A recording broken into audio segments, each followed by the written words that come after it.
If you're experiencing a stuck loading screen in Baldur's Gate 3, follow these simple steps to troubleshoot and resolve the issue. Step 1. Restart the game.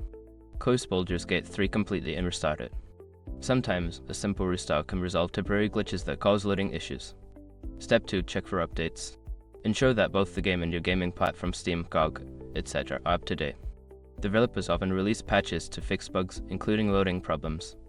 Step 3. Verify game files. Use the platform's feature to verify the integrity of the game files. This process will check for any corrupted or missing files and replace them accordingly. Step 4. Adjust graphics settings. Lower the graphics settings in the game.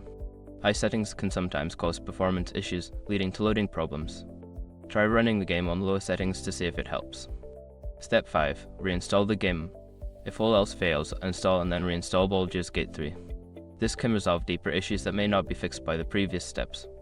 By following these steps, you should be able to resolve the loading screen issue and enjoy your game without interruptions.